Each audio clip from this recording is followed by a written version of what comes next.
Okay, let's get going because I know you've got a busy day. Let's start in the broader.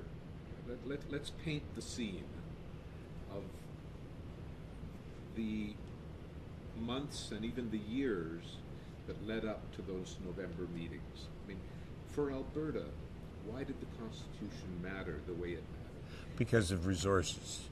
You know, fundamentally, the Constitution was crucial to us in confirming our ownership of resources. And here we had Mr. Trudeau attempting in the September and October of 1980, trying to move a constitution on a unilateral basis, which would have been dynamite for us because it would have taken away from the federal state that we have in this country where the resources are owned by the provinces. So it was a very, very major issue for Alberta and Saskatchewan as well. Were you hopeful when you went to Ottawa? I mean, there had been many failed attempts to get this thing going. Tom, it's a tough question, but we had an intervening fact of the Supreme Court of Canada coming in and talking about convention as well as the legal position, and that was important in the process. We had Joe Clark, who played an important role as the leader of the opposition in the House of Commons, but I think what was really important about it is that we got 8 provinces together, including Quebec, to oppose the centralization of Mr. Trudeau's initiative. He just had Ontario and New Brunswick. So with 8 provinces, even though Quebec's position, as we'll talk about, was different, we were able to really exercise some strength and force the meetings, the conference of November 3rd, 4th, and 5th of my gosh, 30 years ago. Wow. Yeah, so in that lead up, let's talk a little bit about Mr. Lebec. I've heard you quoted as saying, in a sense, the Gang of 8 was a defensive alliance. Yes. Where did Mr. Lebec fit in that? Was he an odd partner? He was an odd partner because I didn't know, that we were really together as we formed the Gang of 8. We called ourselves the group, but everybody else calls us the Gang of 8. We got together to resist the unilateral patriation of the Constitution by Mr. Trudeau, and we were successful in doing that, as I just mentioned. And but we really knew, we suspected, I guess is the better word, that Mr. Lebec was there only for defensive reasons for the province of Quebec. And if we reached an accord, he probably wasn't going to be part of it. But that never surfaced till the end of the day.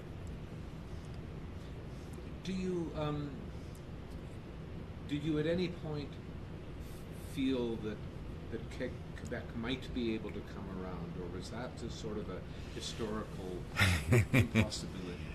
That's a tough question, because there were some in the delegations, plural, that thought Nova Scotia, Premier Buchanan, you interviewed him, that thought that he might come around. I never really thought he could, because he was involved with people there and is right behind him that were really committed separatists, and I don't think it was a defensive measure for them, and I think it was clear to me, I suspected, although it never came out to the end, that he would pull away from any accord. Bill Davis, where would you place Bill Davis now? Well, he played a very important role at the end.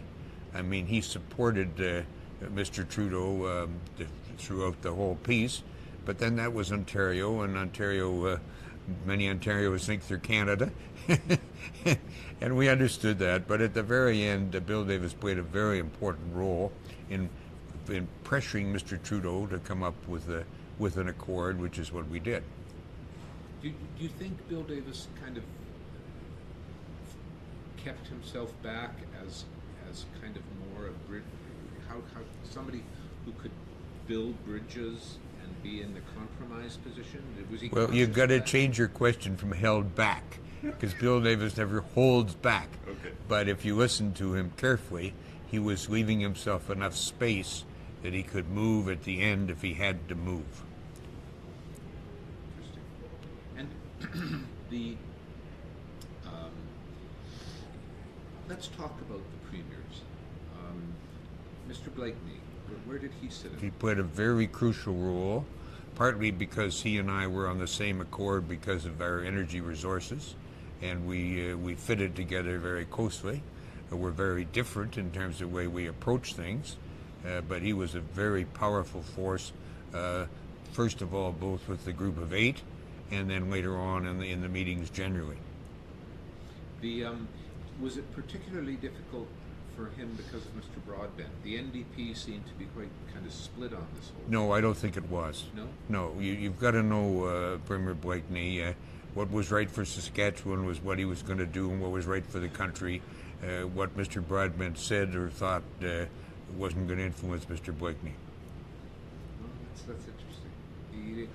Had you and he a long association, you and Mr. Blakeney? Yes, well, this was the story that I think you should focus on.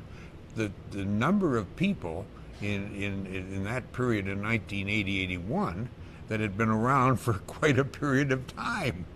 You know, we had been there since 1971 with Mr. Trudeau, and Mr. Davis and I, and a number of the others, Mr. Premier Buchanan. And so we and Premier Blakeney. So we had been through multitudes of meetings and First Ministers' Conference and Premiers' Conferences together. And it was a period, it was a very interesting period in Canada's history because it was always televised by the esteemed CBC, and people watched it. And people were knowledgeable at that time about these issues. Were they, in my judgment, with due respect, I'm not sure they would be nearly as knowledgeable today because they haven't had the same degree of exposure to it. You mentioned all those years from 70 on dealing with Mr. Trudeau. What was it like dealing with Mr. Trudeau? Well, we got along in a very interesting way. We had mutual respect for each other. We were always polite to each other. We had a disagreement. He saw Canada as a centralized country. He wanted to centralize it in Ottawa, and we saw it as essential to be a federation in which the provinces owned the resources, as the original Confederation builders put it out. Yeah. Did the NEP cast a shadow over 1981? Oh, sure it did, but there was more. That shadow moved into the negotiation with regard to energy resources, which led up to the situation of the conference. But then that led, of course, to the amending formula, because it was one thing to have these energy resources continue to be committed to the provinces with ownership, but it was another to assure that the Constitution reflected it. Let's go into the 4-day chronology of the conference. Yes. Talking to Dr. Meekison yesterday about his role and that critical work he did the final night. Well, no, I take issue with that. The thing that I want to get across here, and I've tried to do it last night, is that when we met at 8 o'clock in the morning on that last day, I went into that meeting without having been part of any of the meetings in the night before. And that's a very crucial thing, because I wanted to make sure that we started from basic zero to pull together the 7 or 8 of us into what became our proposal and what eventually became the constitutional amending formula as well. So it was very important to me. I did not attend any of those meetings in the evening. I arrived at 8 o'clock in the morning, and we were all there, all 7 of us, not Western Quebec, because you know that story. And we dealt with that issue in an historic way and put that deal together, and with regard to accepting the Newfoundland proposal, which reflected our views, and went forward with it. Could you the afternoon before, could you sense a change happening? Did you see the possibility of the next phase? I wasn't sure. I wasn't sure what Mr. Levesque was going to do. I wasn't sure what Mr. Trudeau was going to do. No, it took the next morning. It took the meeting of the seven of us, then followed by my very difficult discussions with Mr. Levesque when he arrived later and would not sign on. He never got there, as I mentioned last night, till 7:23 and 8:23 in the morning. He was 23 minutes late for an 8 o'clock meeting, and every one of the rest of us was there right at 8 o'clock sharp. And but he was, and then I had my acrimonious discussion with him afterwards, and we then went to the larger room and made the presentation through the Newfoundland proposal. How would you characterize his reaction when you had that conversation? What did he say? I think he expected it. I mean, when you think about it, he's pulling away from the Constitutional Accord in Canada as the Premier of the province of Quebec. Here we are. The most startling thing out of this, Tom, is here we are 30 years from now, and we keep moving ahead as a nation, doing pretty darn well as a nation, and we have a constitution in which the second largest province has never signed on. And we act as though they did, and it's an incredible Canadian story. And the old expression, only in Canada, I think only in Canada, in a federal system, could you have the second largest province not signed on to the Constitution, and yet we function as though they do. Amazing story. Are you hopeful that still may get resolved? I'm not hopeful. I think that there's just too much, maybe when a generation changes in Quebec, I think it might happen, but it's going to be a long way away. And as you know, with Meechwaken and other places, with Mr. Maroney and others, we've tried very hard, but it's just not there. Western Canada, if we look back to 1980, I mean, in a sense, did Alberta get what Alberta wanted, and has that been good for us? Oh, it's been very good for Alberta because we have the protection of our resources right in the Constitution, and that's been a very crucial part, and it has permitted the confidence by investors and by the private sector and by the explorers and by the energy industry in what we do here, that we have the legal authority as owner of the resource, and we're not precluded in a constitutional way from what we're doing, and we're also in a position where the country, the Ottawa government, they've tried a few times, but they haven't succeeded, and it works. We have a federal system. We don't have a central system. Yes. Yeah, the big difference between those two words. Very big difference. Yeah. It's do you think? Let's talk about resources just for a second. When Prime Minister Laurier came out in 1905, yes, and declared Alberta a province, why did that government not give the province control of resources?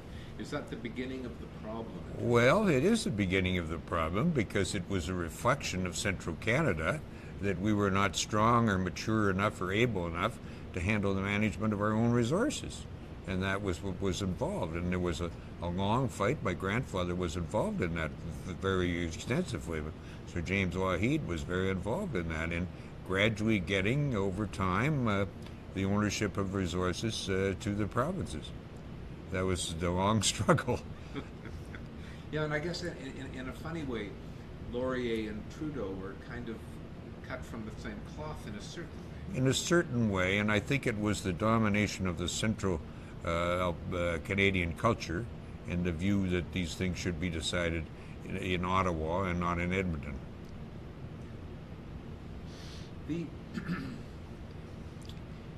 The role of London. You were in London when the very important Supreme Court decision came down. Tell me about that and your getting it and your reaction. I was actually in Central Europe on a bid for the Olympic Games for Calgary, and My reaction was, of course, I read the judgment, because you know me well enough to know I would have read the judgment, not parts of the judgment, not summaries of the judgment, but read the judgment.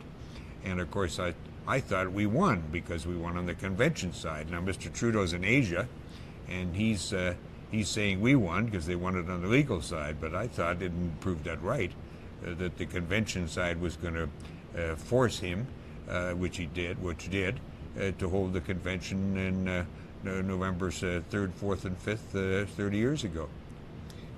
Now, help me a little bit here. The difference between the legal side and the convention side. What's well, the significance? Supreme Court of Canada's decision was that on a strict legal interpretation, then it was clear that the Constitution, with regard to the resources, with regard to the amending formula and how you would amend the Constitution, would be done with an override by the federal government. The convention was, no, you have to have a group of provinces, and they did not specify the number. We ended up with 7 being with a majority of the population, but it had to be established that 7 provinces reflecting the consensus of Canada were in favor of this amendment to the Constitution. So it was a very crucial judgment, and an amazingly crucial time, September 1981, just about 6 weeks before we held this convention, this conference. It must have surprised Mr. Trudeau. I guess Mr. Laskin was really, he must have thought he was in his camp. Well, I guess the history of it was that Mr. Trudeau was surprised with the judgment. We weren't, because we had our legal people right on top of it, and they read the court correctly at that time in terms of how the court would come out on this very issue of the convention. So we were delighted with the judgment. It was a crucial one in the history of Canada, but we weren't that surprised with it. And so I was ready to go. I had my remarks all ready to go on the importance of convention. But what that did was force the conference of November 3rd, 4th, and 5th of 30 years ago. The decision before that to go to the 3 regional appeal courts. Oh, yes. Tell me about that. What was your thinking? Well, the one thing I knew is we should not be doing it in Alberta, because we were too much front and center here. We also skillfully called the amending formula the Vancouver formula, because we had arranged it at a premier's conference, and we picked the provinces of Newfoundland, Quebec, and Manitoba to present the case to the Supreme Court, and then of course it all went in one case to the Supreme Court of Canada. Yeah, so it's sort of a chess game.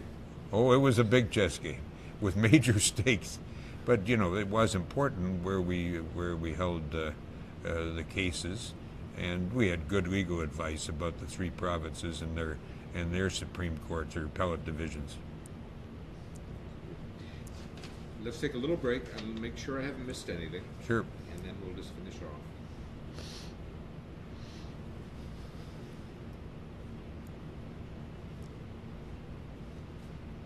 Got just a couple more, I think. Okay. That whole idea of how a deal gets done. How does a deal like this get done? There's no sort of formula. Every one of these things, and I've been through many of them, is different. It depends who the players are. It depends who the lead players are. It depends on the reaction of the antagonists. It depends on the mood of the conference. It depends on the whether there's a propriety, whether there's respect for others and their views. All of them are different, as this constitutional conference in itself was different. Was it different from the ones that had preceded it, or was there the same potential for the acrimony in that there? The potential for the acrimony was always there, because the stakes are so high, and also Quebec was such a wild card with Mr. Levesque. I think now I have to answer it this way: because the stakes were so high, there's no comparability to it. And that's why this wonderful book that came out, to my absolute amazement, on the constitutional patriation that is going to be a bestseller. It's just an amazing story to see that all in print. I never expected to see that in print. Yes. Yeah. It's the one character we haven't talked about. Let's finish with him. Is Mr. Chrétien. How would you characterize him, his part of this? Well, he was big danger for us, and the whole thing, because he was involved very much in terms of the Constitution, in pressing for central control, and he was truly a factor from a province's point of view in a negative way with regard to the Constitution and in Mr. Trudeau's thinking. Was the degree when he came out across the country, was there kind of a sense of him as a fifth column, sort of like? Well, not fifth column. He was front and center. he was, after all, the number 2 guy in the federal government. There was no fifth column. It was all front and center. His meetings were well attended, and he was a very dangerous player, and he was a very effective player. Do you think Trudeau would have gone ahead with the referendum, or do you think he was just bluffing?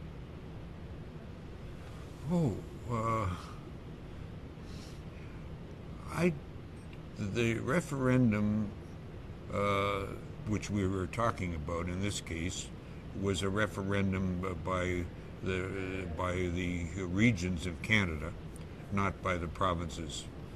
He knew the magnitude of the resistance to that, and he knew the position we would take, and I think he knew that if it came to a pitched battle across Canada on public opinion, that the provinces led by Saskatchewan and Alberta would do very well, and BC, in convincing other Canadians that this was an unfair way to go.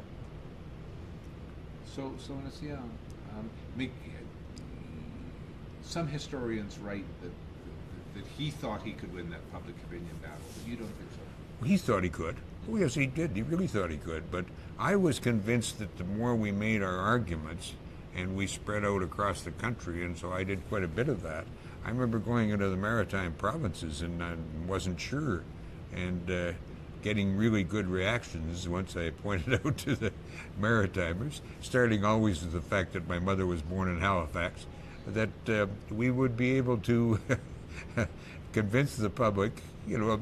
We started probably in the 40%, and we got to the 50, and then we got to the 60, and then we got to 65. We did a good job. Tremendous. Thank you, sir. No